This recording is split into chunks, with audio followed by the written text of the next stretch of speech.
it is I, the Trickmeister. Sorry it took so long. I was distracted by a Drawfee episode. Honestly, if I'm gonna be distracted by any kind of video, I'm glad it's Drawfee. Because oh my god, I love their art and their creativity. It gives me inspiration to make my own art. Anyways, welcome everyone. Hi Nico, welcome to the stream. 9 out of 10 people do not vibe with me. That's a mood.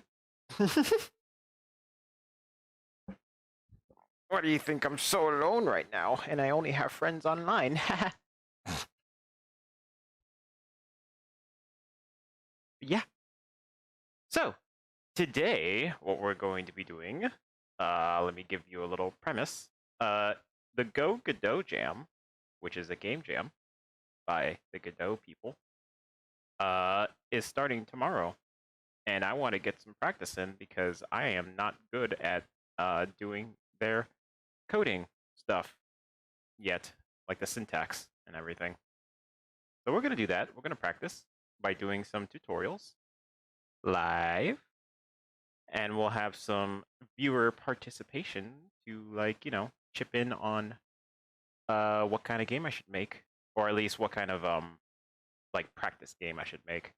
Obviously not a full game. That'll take forever. We're just practicing. We're going to look at some tutorials from GD Quest because I just discovered their website and it looks, for one thing, it looks very inviting. I love it.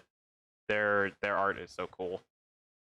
But there's a couple of tutorials on there that really caught my eye, so I really want to try to follow that and see what I can do. And then later, we're gonna go to Konoha Village and visit Naruto, see how he's doing, and then maybe he'll dance for us because it's Fortnite. It's Fortnite. We're going to Fortnite. We're going to play Fortnite later. Because Naruto's there, and I fucking love Naruto. So I have to check it out, at least. I should have enough V-Bucks to get, like, a Naruto skin. I wonder what other characters they have. I know they said they was gonna have Kakashi, Sakura, Sasuke, and Naruto. I'm not sure if they'll have any of the other characters. If they have Neji, I'm going for it. Or at least Shikamaru. I want either one. Let's see. Hello, Juju Games. Welcome to the stream. I am very lonely. Please help me. It is okay. We can be lonely together. It's just Team 7? Oh, I see. So, Kakashi, Sakura, Sasuke, and Naruto. I see, I see. When I seen Team 7, I was thinking of the game company. I think it's up the same name, like Team 47 or just Team 7 or something like that. The game company that, like, published the Worms games. That's what I was thinking of. That's why I got confused. But they cost very much. No! No! Don't tell me that! I want Naruto! Don't tell me that. I want Naruto. Oh well. Well, we'll see how much I have. See if I can actually get them. Because I have a good amount of V-Bucks to burn through my wallet. Also, I forgot to bring this up. That's my fault. That's my bad, though. There we go. For the Naruto and Kakashi pack.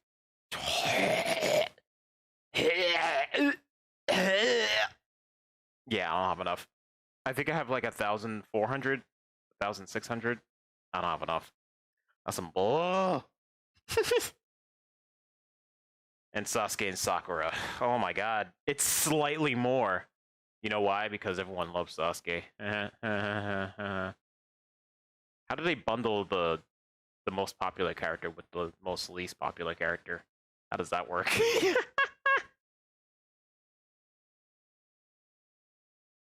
I want Naruto.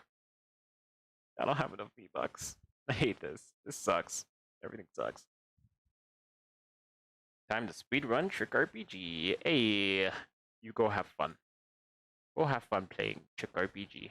Eventually, I'll have more updates to it, but I have to work on the boss, and that's going to take a minute.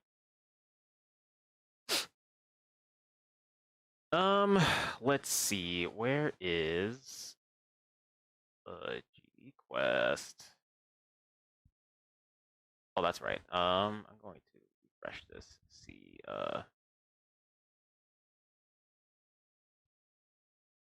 Oh, nice. That's good. That's good. That's good.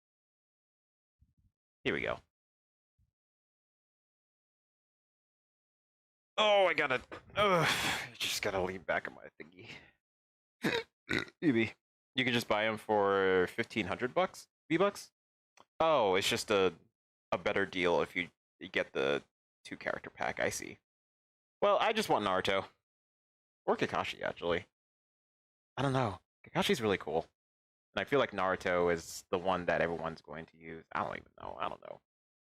I'll see how they look and debate from there. Basically, I gotta ask myself, which one do I want for them to which one do I want to hear sing the "Oh yeah" the Swifty song? Do you think Naruto can get Swifty? Or maybe Kakashi? Maybe Kakashi can get Swifty. Kakashi has his younger style, I think. His younger style? Like his younger self? That's pretty cool. That's not bad. I don't know why they chose a younger self, but hey, you know what you're gonna do, baby?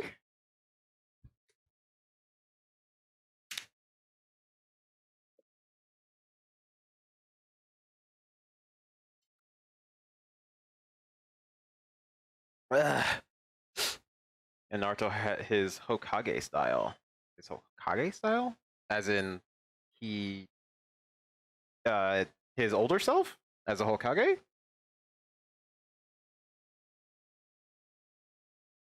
Very interesting. Let me bring up where is it? Where is it? Where is it? Display capture. Display number 1. Boop. I said boop. There we go.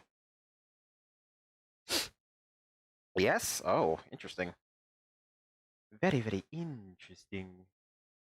I see, says the blind man.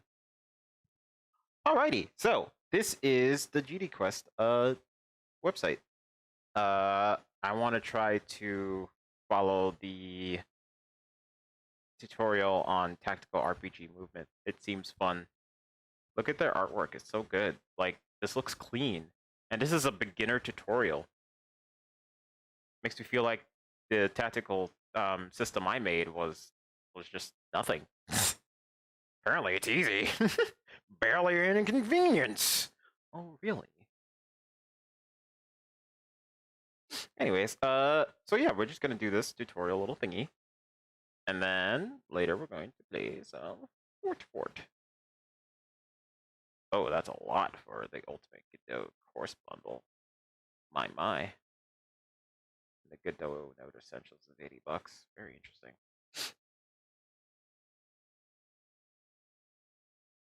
Naruto style is called 7th Hokage. That makes sense. He is the 7th Hokage after all. And Kakashi is called Black Ops Kakashi. Oh, that's right! Wait, Kakashi was right. I think, yeah, Kakashi was Black Ops. I completely forgot about that. Dude, Kakashi's badass. As a kid, tactical RPGs fascinated me. I'm reading the thingy now. I spent countless hours playing through Fire Emblem, Vandal Hearts, and Nipponichi software games, like Phantom Brave and Disgaea. Oh, hell yeah, Disgaea fan! Fucking love Disgaea. They felt more strategic than most Japanese RPGs, yet not stressful like real-time strategy games like StarCraft. I don't know, this guy is kind of stressful. There's a lot to it. I think that's what I enjoy so much about them. In this beginner-friendly series, you'll learn to lay the foundations for a tactical RPG from zero. You'll code a complete grid-based movement system as seen in titles like Fire Emblem and Advance Wars. Advance forward. Oh, I love Advance Wars too. Shit, so good. With and without mask? Oh, they got a lot of costume options. Holy shit. Looks like the bat will stop me. Not today. Yeah, you can either wait for a summon, or you can get lucky with the item and try to heal. But I'd go for the summon. That's more of a surefire bet. Let's see. By the end, you'll be able to move a cursor around a grid by pressing the arrow keys, or using the mouse. I don't know why I said mouth. Select a unit when a cursor hovers its cell using the keyboard or the mouse. Move a selected unit to another cell in its movement range. All that with pathfinding and movement preview. Oh, they use pathfinding. Very interesting. That actually makes a lot of sense, so that you can have smooth movement. That makes sense. Some of the techniques you'll see here apply to about any grid-based game. Whether you want to create a roguelike. Yes! Yes! Roguelike. Anyways, my boner is over. An RPG. Oh yeah. Or even a puzzle game. This entire series is brought to you from our course, Godot 2D Secrets. It's complete and entirely free and open source. Actually, I'm gonna look into that real quick. See what that's about. Godot Secrets. Level up your game creation skills. Ooh. Very cool. Oh, this reminds me of Chris Tales. A little bit. Like the UI stuff. It reminds me of Chris Tales. Damn, she's kind of looking kind of there. Anyways, a little rhythm game. Wow. Oh shit. We should do some rhythm game next time. That sounds fun. Pay with PayPal. Blah blah blah blah. How much is it to buy? Oh, $80. Jesus Lord. Never mind. Never you mind. Let's continue on. Start now. Oh wait, I didn't finish reading. I'm an idiot. As usual on GD Quest, the code's free and open source. You can find a complete demo here. 2D tactic RPG movement demo. Oh, nice. Oh, look at that. Yeah, it's the whole thing. Nice. GitHub. In the first lesson, we'll start by looking at how we can handle grid interactions and the code structure we'll use in this project. Let's get started. Let's see. You can also get a Karma glider for free. How would that look? What would that look like? Would you like hang on to one of his tails and he'll just like run in the air or something like that? That's weird. For free if you do a certain challenge in the next 5 days. Oh, perfect. I definitely want that. Hey Jeff, welcome to the stream. We're doing some coding practices. The luck game ain't good. I know, right? Sometimes Lady Luck is not on your side. You'll have to wait for a surefire thing. Suck my unit. Tropic Thunder. Kirk Lazarus. Oh, you stand on him. Oh, that's even cooler. That's really cool. I forgot there's gliders that you can stand on. That's pretty cool. My god. Whoever's like working on Fortnite, they must love a lot of like franchises, and I am super glad that Shonen Jump or whoever handles Naruto in the gaming sense, probably Bandai Namco, allowed Naruto to be in Fortnite. That's great. I love it. I love that Naruto's still getting anime love, you know? Oh, look at that squirrel! He's got a little puzzle piece. That's so cute. I love the artwork on this. Oh, speaking of artwork, we may have to make our own artwork for this. We can make that real quick though. No problem. Super easy. Really inconvenience. Oh, really? Haha. That never gets old. Haha. Sorry, I'm just looking at how he structured it. Yeah, that makes sense. Okay, cool. Anyways, there are two main ways to handle grid movement and interactions in an engine like Godot.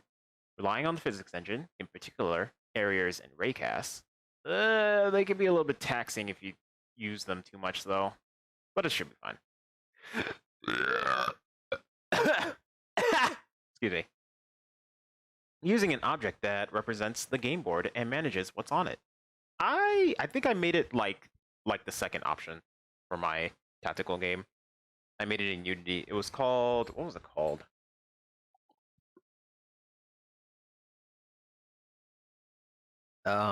Shit, I actually forgot what it was called. Let me actually look it up. Somewhere here. Let me see.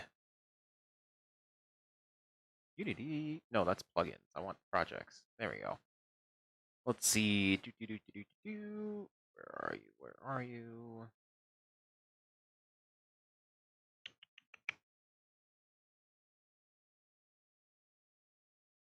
Wars. Oh, Soul Arena. That's what I called it. It was called Soul Arena. Anyways, either can work well. The first approach allows you to encapsulate many features on the pawns or units that move on the grid. Units can detect each other with areas and raycasts, and they can directly interact with one another. It's quite convenient. Oh, I see. So using the physics engine portion might be useful for easy interactivity with different units. Okay. However, that physics-based approach can have its limitations, depending on the game. If multiple units can move simultaneously, two might move to the same target cell, causing a conflict.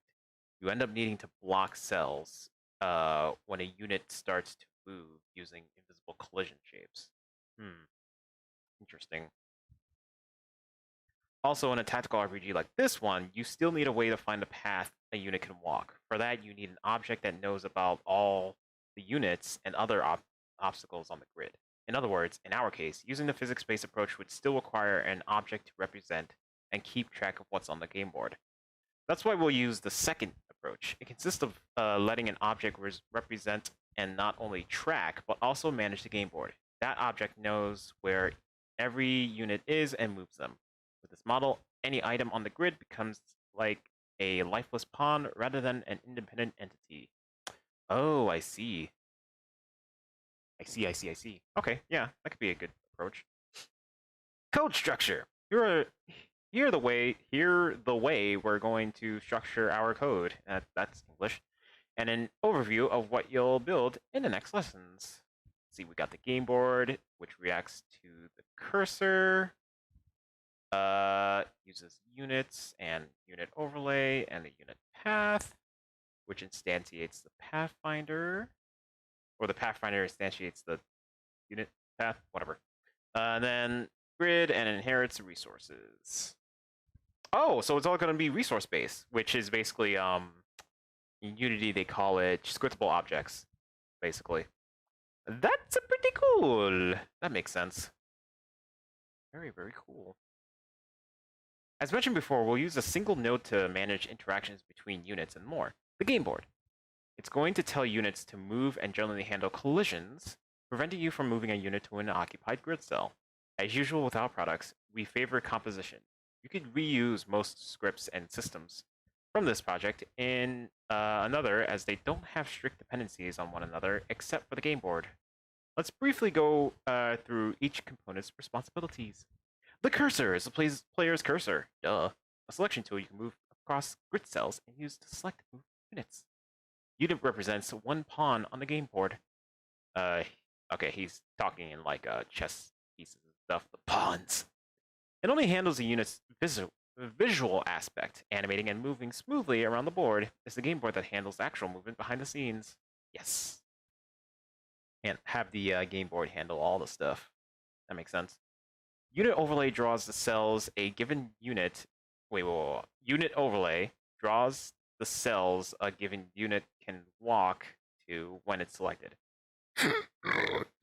Excuse me. I made something like this in my my game Soul Arena. I should just bring it up so I can showcase it because I think it's playable to a certain extent. I actually went pretty far with it. It was a I think it was a Ludum Dare game. Ludum Dare Jam game, but I never finished it. Oh well, I gotta wait to summon. Yep.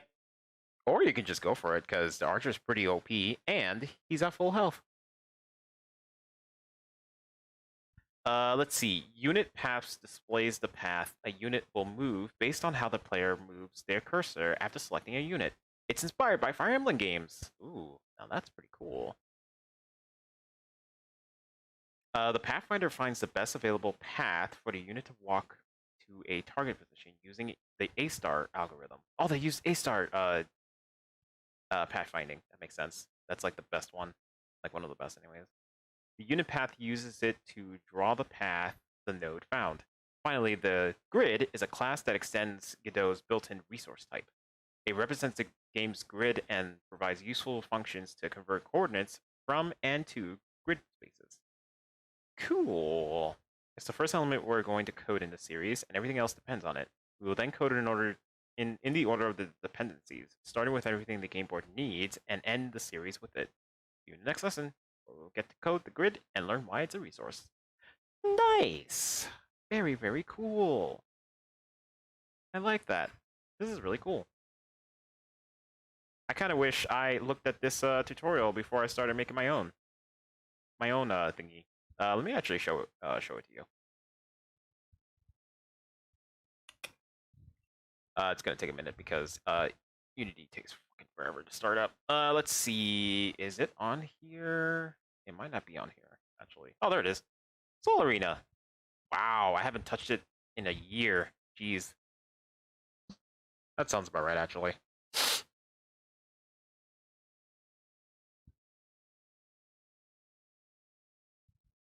I hope it still works. Because I don't remember where I last left it at. Here we go. Look at that! Is a Soul Arena. Why is it not? Okay, there we go. Let me lower this a bit. Oh, this is back when I made this on my laptop. Maybe that's why everything's all wonky donkey. Wonky donkey. Anyways, so if we play, it should still work. Yeah, there we go. Oh, the UI is all effy weffy. Anyways, so I think if I press the move button, yeah, there we go, and then I can choose which way to go. Let's go over here, and then I can't attack. There is no target at the spot. Okay, yeah, back, and then end turn, and then the slime moves. So if I move only one space, I can still move again, but my movement space is limited. I think if I move back, yeah, it wastes my movement turn. It doesn't actually restart it, which I was going to fix so that if you wanted to like undo your move by going back to where you originally were, then you could do that, but I never got around to it. Also, the item button does not work because I have no items. I didn't get to it. End turn.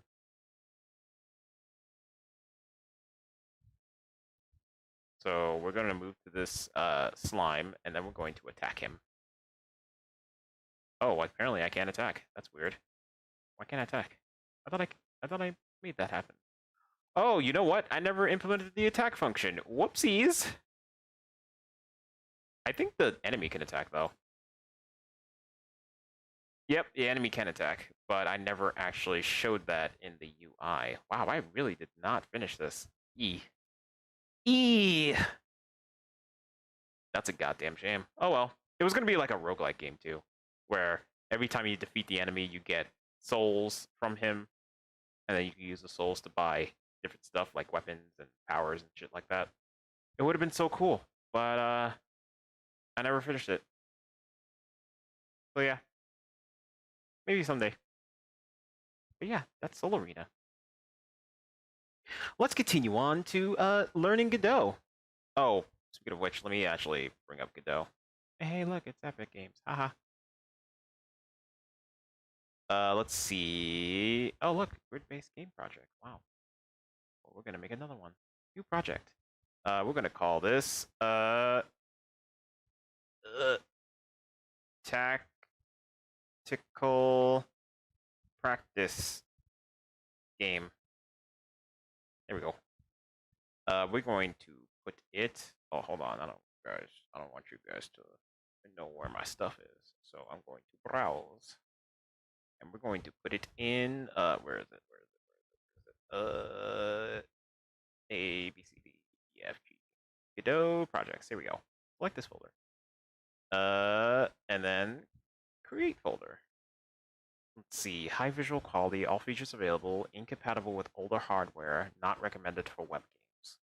I might make it a web game, so let's make it OpenGL ES 2.0. Oh, but some features are not available though.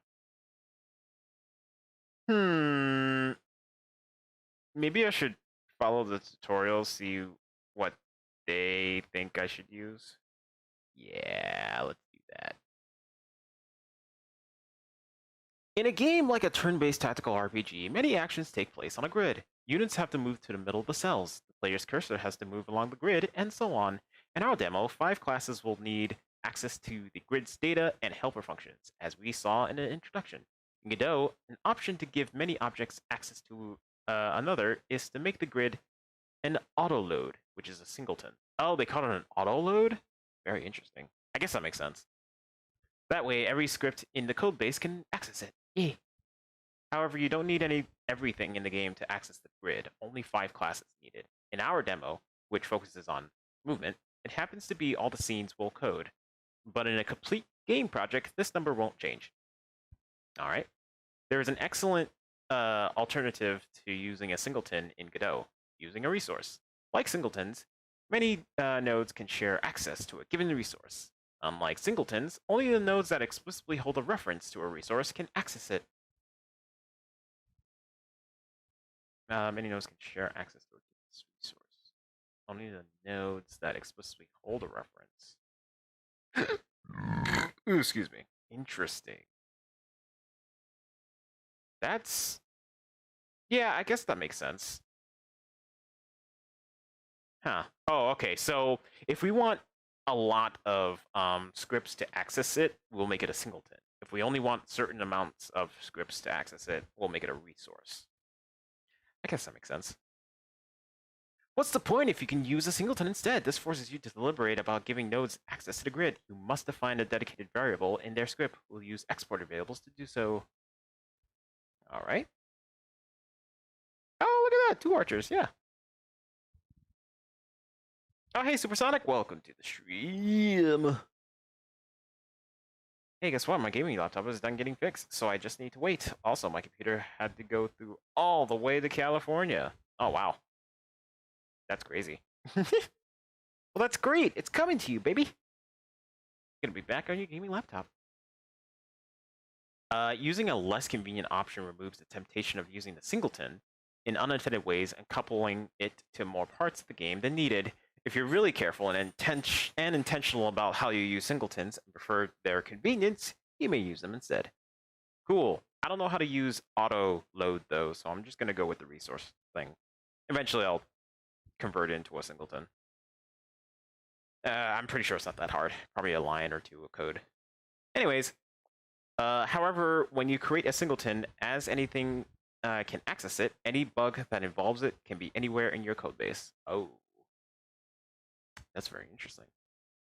I keep seeing developers use singletons in fragile ways. People access them in illogical places, adding unnecessary coupling because it's the easiest thing to do at a given point in time. Or they mutate the singleton state directly from various places, making their code bug-prone. Interesting. Gotta have good coding practice. And not only beginners do that, I've seen professionals use singletons carelessly many times over. They end up having to rewrite code later in a project's lifecycle painfully. The advantages of a resource. Our grid will extend the built-in resource type. This will allow us to save it as a file in the File System tab and to attach it directly to the nodes that need it in the inspector. Nice. The computer went on world tour. Hell yeah. Also, I have an idea for a game. What about fighting game based on the game South Park: The Fractured Butthole? I think that may be fun to make. I need to play The Fractured Butthole because I actually seen some gameplay of it and it actually looks really freaking fun. So I'll have to play that and see and consider probably taking some elements from that and putting it into my my tactical game, tactical RPG game. Let's see. I mentioned that with a resource, every resource reference to the grid will point to the same instance in memory. Oh, it'll point to the same instance. Okay. I thought it was making a new instance of it. But if it's the same instance, then that's useful. Changing the grid size in one place will update the data for all other nodes. Oh, interesting. You don't have to be afraid of freeing any node that has a reference to the grid either. This is perfectly supported. My god. Yeah, it seems like okay, yeah. So let's go back to Godot. I don't know which renderer to use. Because if I wanted to make it into a web game, renderers can be changed later, but scenes may need to be adjusted. That's fine. Let's do this. Create and edit. Ugh. 2D. Ugh. Oh, before we do anything, go to the icon. Let's disable filter. I think lossless is fine. Yeah, that's good. Re-import and then make it into 2D pixel. And then set default for texture. Yeah, there we go. Perfect. All right, cool. Wait, let me actually see if that worked. It did. Perfect.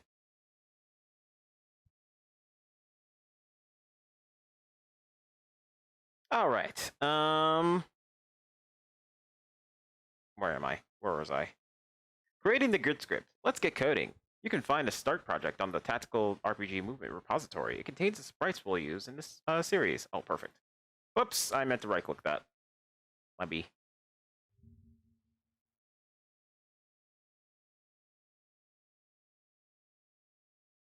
Nice. Because I don't feel like making art right now, because we're just doing shit. I guess we can just download the whole thing. Who cares? Who flippin' cares? All right. I'm gonna extract this. I'm gonna browse. No, I don't think I want to put it there. Wait, no, that's Unity. Duh, idiot. Go to Godot. Actually, you know what? Let's make a new folder. Godot examples. There we go. Select that folder. Extract. There we go. Open this bad boy up. Open the images. Oh, that's a screenshot. I don't want a screenshot. I want.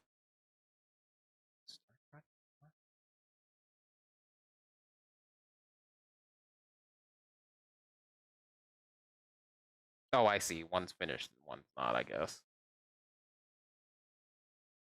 Units. Bear bug and all that shit. That bigger.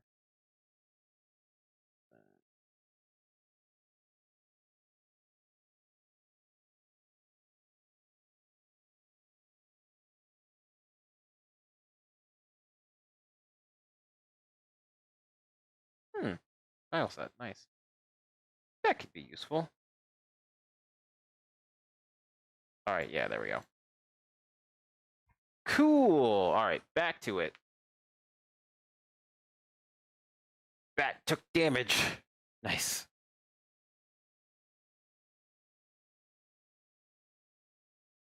All right. To download it. Oh, I already know how to download. Shut up. Oh. Oh, that's just to start the project itself. You know what? That actually makes a lot of sense. I guess we kind of made this project for nothing.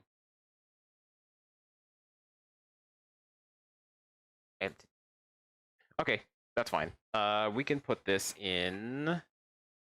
Let's see, the start project.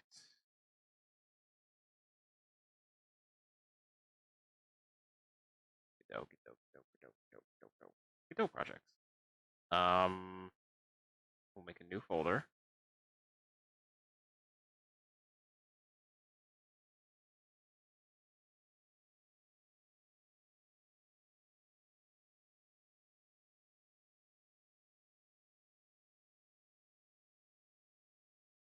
that boy in here.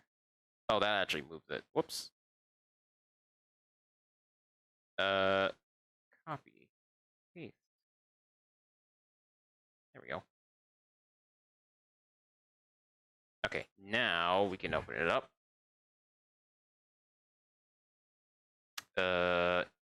Import. These are project. Okay.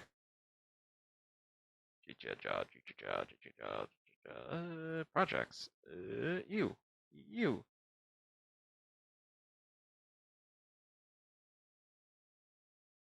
Here we go. Now we got all that stuff that we needed. Just to make sure though, this is okay. Right, this is not pixel art, so it's not gonna look all that good because the filter's on and all that shit. Let's turn it off. Re-import preset 2D pixel and make it default. See how that looks. It looks a little jagged, but who cares? Because I'm going to use pixel art instead of all this anyways. I may have to rescale some stuff, though, down the line. But that's fine. That's fine. That's fine. Anyways, I'm missing chat. I'll stay for a little bit, Dex, but then I'm going to go stream. Alrighty, no problem, Jeff. So I'm playing Cookie Clicker, and guess how many cookies are made per second? How many? 3. 10,000. Oh, so many cookies. Oh, yes. All right. Okay, so right-click on the File System tab and create a new script where we'll define our grid class, name it grid, and make it extend resource. Wait, the File System tab? What? Oh, right, this. Oh, I'm right-clicking it. Nothing's happening. How dare you lie to me? Create a new script. We'll define our grid class. You know what? Let's make... Hold on, what's in here? Oh, okay. So only one scene and a couple, the artwork and a couple of the like the tile sets. That's already set for me. Okay, that's cool. We'll make a new folder. Call it scripts because I like to organize my shit.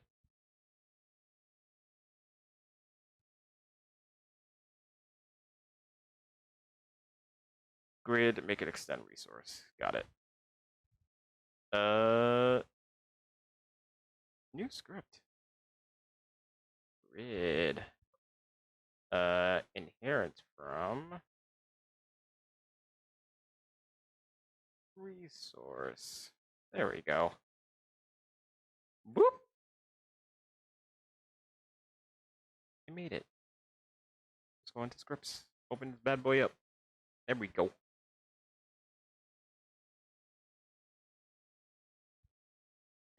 Yes, Harry Pooter saved the speed run. Haha. Oh, he lost quickly. Wow, that bat must be real strong. I may have to turn down its attack strength. We'll see. Let's see. What's next? Oh, whoa! I can just copy this. Look at that. Ha! Bippity boppity. Their code is now my property. Obviously, we're gonna read the code first. You can use grid.asIndex to pre-allocate and index a one-dimensional array representing a 2D grid. Depending on your game's needs, you can store your game board state using an array, including all obstacles. Ooh, very cool. There are 2 advantages to doing that. One-dimensional arrays are faster to iterate over and to index than 2-dimensional arrays in GDScript. Okay. If you use A-star pathfinding, you can work with the same indices everywhere in your game. Oh, very cool. I didn't know you can do that with just one-dimensional arrays. Is that even... Wow, that's possible? Huh. Oh, I guess that makes sense because if you do grid as an index, it'll take every single grid position as an index, regardless of like row or column, instead of just having 2, like a 2D grid thingy, you just have 1. Wow, that's really cool. That's very interesting. You'd have a one-dimensional array representing your grid's state and an A-star 2D instance using the same indices. We won't be using such an array in the series. Oh. Why not? You said it was better. Instead, we'll use a dictionary to keep track of units conveniently, as you'll see when we work on the game board. Oh, alright, well, whatever. However, in games with large maps, using a 1D array along with the A-star pathfinding can allow you to update the A-star graph fast whenever a unit moves or an obstacle disappears, at the cost of a little more code complexity, maybe. I see, I see. I see, I see, says the blind man. You heard that somewhere before? Like the one-dimensional array stuff. Very cool. Okay, so let's read this code and see what it does. It represents a grid with its size, the size of each cell in pixels, and some helper functions to calculate and convert coordinates. Oh, that is useful. Holy crap.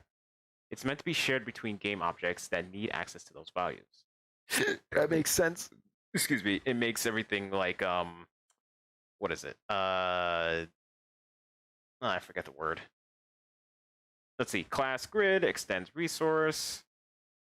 This grid size in rows and columns, export variable size, vector 2, 2020, cell size 8080.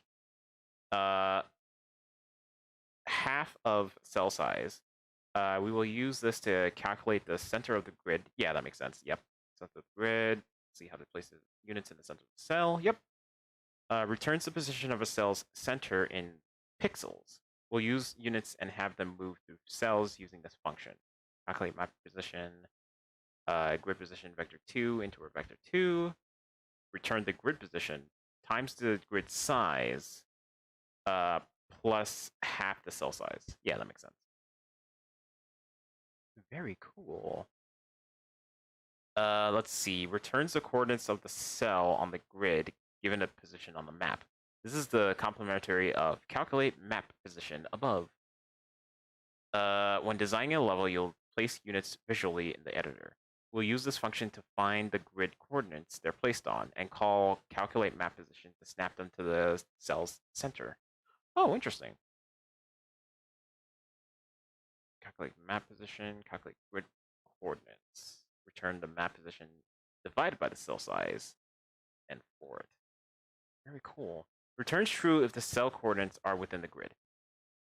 This method and the following one allow us to ensure the cursor or units can never go past the map's limit. Oh, that's useful. And it returns a bool. Variable out equals cell coordinates x is greater than or equal to 0, and cell coordinates dot x is less than the size. Okay, so that's a boolean too. Okay. Oh, so okay, so this simple means this is the condition, and then okay. Oh shoot, I have a call. I'll be right back, guys.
I'm back.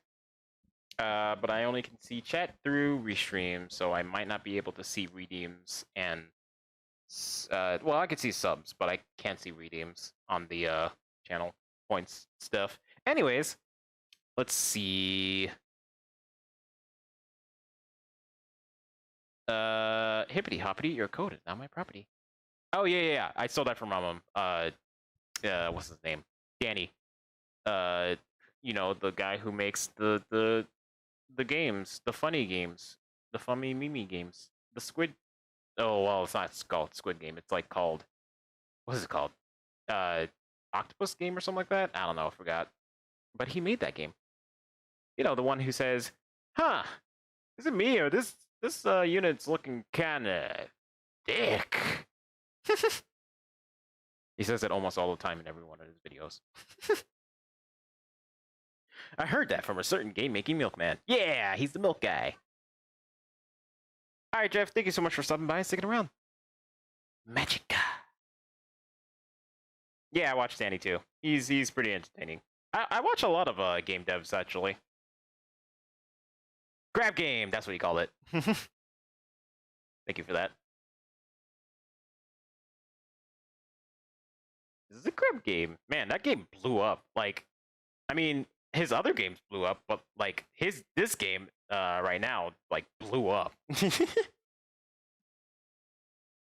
I was like watching the video of him making the game, and I was like, oh wow, he made grad game. And he made it just like Squid Game. I hope people enjoy that. And then boom, it blows up, and I'm like, oh, looks like a lot of people enjoyed it, including Mr. Beast. Haha. I should have known. I should have known at least Mr. Beast would fucking play it. Danny is cool at making games like Muck. Heck yeah. Oh, I wanted to try out Muck actually. Oh, that's funny. I follow him, but I never play any of his games. That's a damn shame. I don't know why I don't play it. I should try it. I should try out Muck. Anyways, where was I?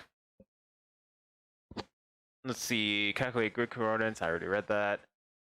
Oh yeah, right. The bold stuff. Return out and return if this is true or false, and cell coordinates.y. Oh, wow, that's actually a pretty clever way to do that. All right, makes the grid position fit within the grid's bounds. Interesting. This is a clamp function designed specifically for our grid coordinates. The vector2 class comes with its vector2.clamp method, but it doesn't work the same way. It limits the vector's length instead of clamping each of the vector's components individually. I see. Excuse me. That's why we need to code a new method. Okay, so clamp the grid position and returns the vector2. Grid position out.x equals clamp out.x 0 size.x minus 1, and then y. Very interesting.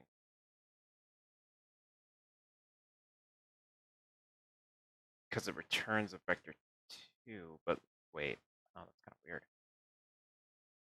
I don't really understand this function all that well, but I'm going to trust that it works.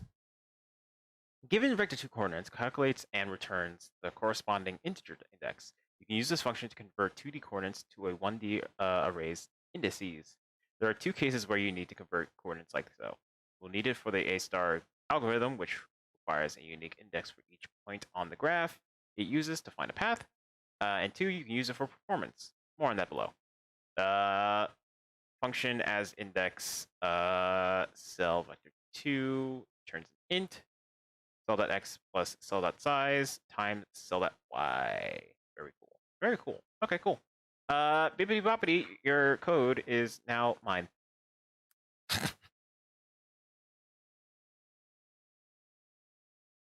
Hold on, do we need the... Right, it already extends it. Okay, so I can just replace everything. Whoop! Whoop! Normally I wouldn't, like, outright copy code like this. I would actually, like, type it in so I can see exactly how it works. But I'm streaming and I don't really. I'm not. Like I said, this is coding practice, not fucking. I'm streaming this and I don't have that much time, you know. Anyways, I'm just in chat. When someone says smart stuff, my brain boring. Shut up, nerd. That was boring. Shut up, nerd. Yeah, Danny's the type of man who can really appreciate other game dev stuff, like Unity's particle system, made by Unity's particle system. You shall defend the archer. Defend him at all costs.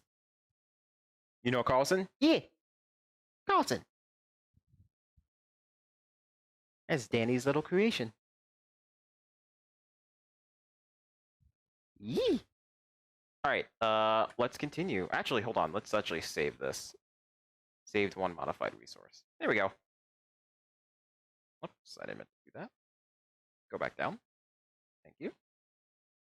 Okie dokie.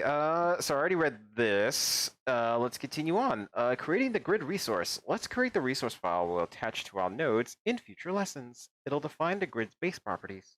Right-click on the system file tab to create a new resource, and create a resource of type grid.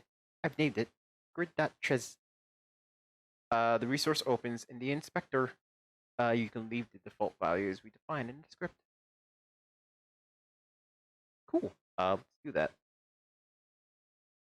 Let's actually make a new folder called resources, and then we can make a new resource.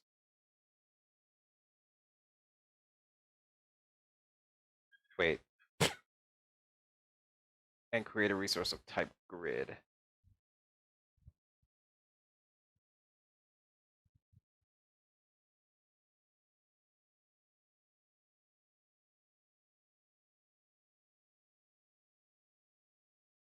Wait a minute. Am I doing this right? I don't think I am. Maybe I am. Resource, grid, save. There we go. And then I don't think I did that right. Let me try that again. Move to trash. Remove. New resource.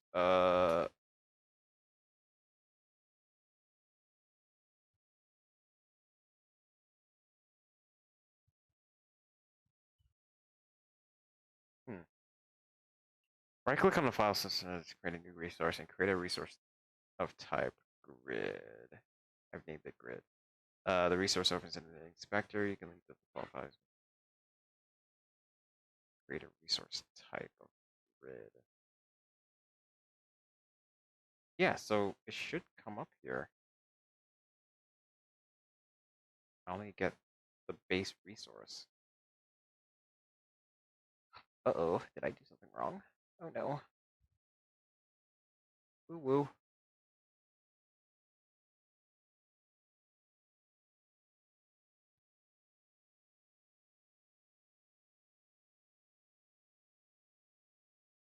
Should be around here. It should be a type grid. I think I did this wrong. Where's the scripts? Here we go. So class name grid extends resource. Right. So wait, did I even save this? A root node is required to save the scene. No, I meant to save the. Maybe the script is not saving because I don't have a root scene. Call this game. Just call it game. Who cares? Save. Oh, we need a new folder. Whoop. New folder. Scenes. Call it game. Yeah, that's fine. And then let's go back into the scripts. That's saved. I think now it should work. New resource. Grid. There it is. had to save it. I had to make a new scene. That's what it was. Yay! Now it's working. Woohoo! I'm a happy boy. Have I wishlisted yet? Like I said, I haven't played any of Danny's games. That includes wishlisting. I'm terrible. I'm a fake fan. Make sure to wishlist Carlson on Steam. Dun, dun, dun, dun. If Danny is anything, he is a consistent man. Very, very consistent. Let's see. In the next part, we will code a simple unit and put the grid resource to use. Let's do it. Oh, we're an hour in. Nice. Oh, by the way, I downloaded the update for Fortnite, so we won't have to wait forever. Let's try to pick up the pace on this, because it seems like we got a lot to go. In this lesson, we'll create the unit, another core building block to the movement system. The unit will only handle the visuals and the movement of a pawn on the game board. This will allow us to test it, even though we don't have the rest of the systems implemented yet.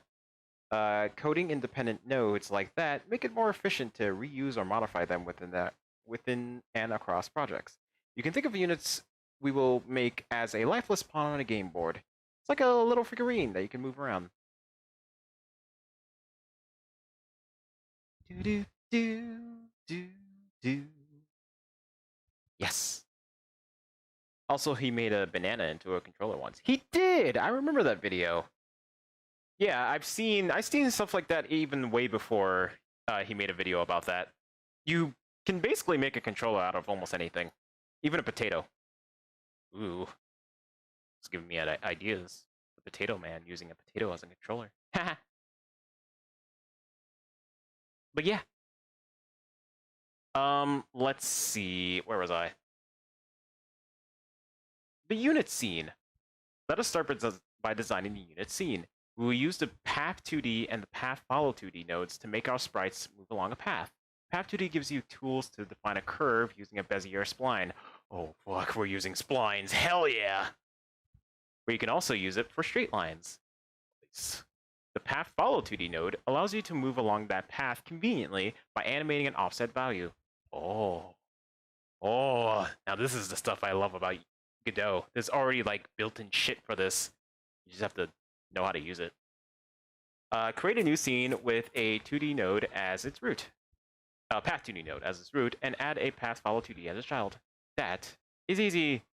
So, Path 2D node. Let's go to here. We are going to make a new thingy. Other node. We are going to go Path 2D. Here we go. Contains a curved 2D path for Path Follow 2D nodes to follow. Nice. Path 2D. I guess I can rename it later. And then we can add a child, which is the Path Follow. Point sampler for a Path 2D. Nice. Now let's see what they got. Ooh, curve 2D, and we can make a new curve. And edit it. Shit. And make it unique. Very